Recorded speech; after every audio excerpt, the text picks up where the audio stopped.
Welcome to the Den of Tools. Howdy ho, guys and gals. Welcome back to the Den of Tools. And today we've got a garage sale find for you.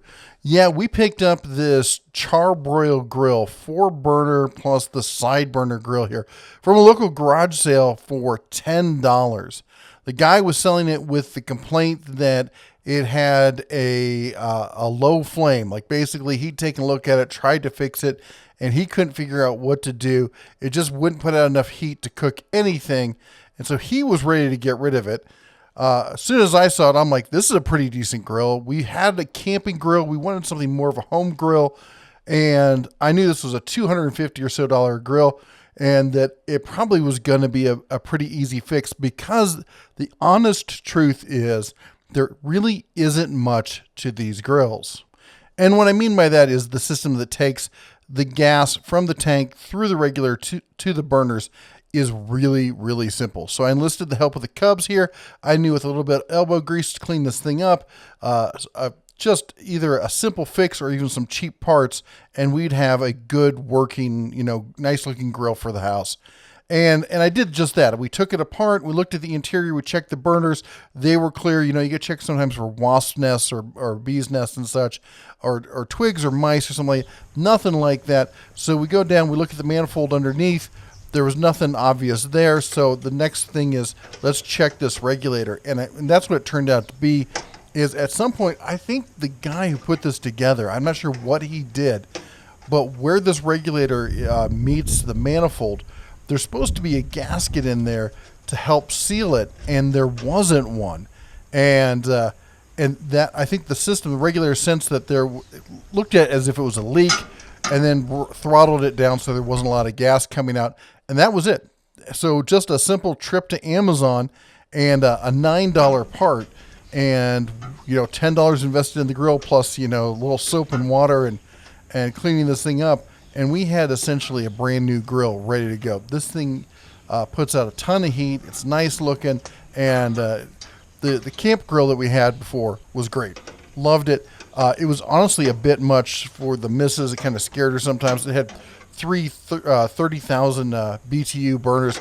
Put out a ton of heat, almost too much heat. This thing's going to be better for use around the house. One thing I do want to point out is be very careful here. As you notice, I'm being kind of gentle with this, because that manifold is just kind of loosely bolted to that front sheet metal.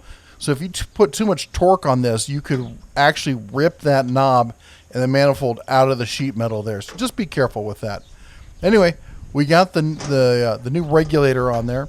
We're going to tip it back up in place, do a little bit of cleaning, a little bit of testing, and see how it works.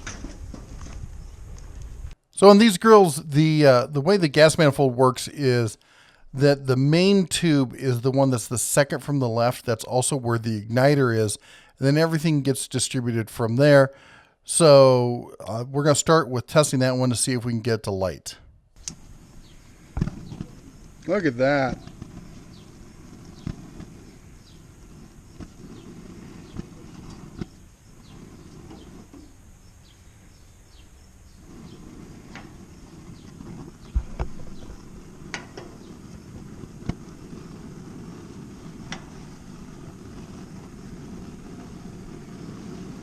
That is a perfect flame.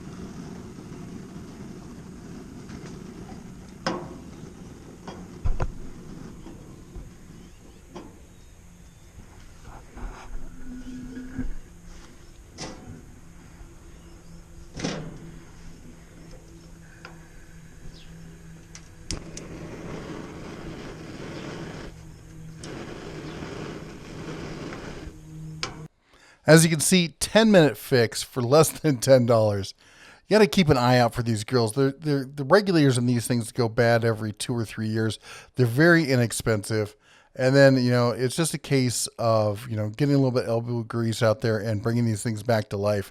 Especially the ones that are stainless. There's a little bit of cleaning, and you can actually make them look pretty decent again. One thing I have to comment about, whoever put this grill together was a little bit special. If you notice, the bottom looks like they put it on backwards. that sheet metal is supposed to be across the front so you don't see the ugliness of the propane, and whatnot. Honestly, I think I kind of like it better this way, because then that way it's easier to deal with, turning the valve on and off, and you don't have to walk around behind it and all that kind of stuff. I don't really care about whether I see the propane tank or not. One thing I do have to talk about is I used these scrubbing brushes that came with a drill that I got called Whole Life. We're going to do a whole other video on that drill, but you can buy the brushes separately. And honestly, I thought it was a cheesy gimmick, and I don't know what it was, but when I went to clean this thing, I thought, you know what? I'm going to try those brushes. And oh my gosh, if you want to talk about an eye-opening, life-changing experience, I've cleaned lots of grills before. This thing, oh my gosh, it's like new. The grates on this thing are like brand new, and it took like 5 minutes.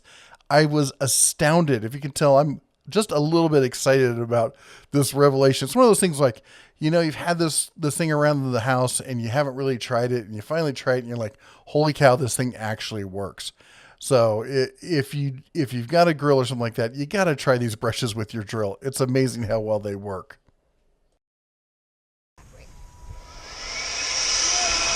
Oh. I got my hair in it.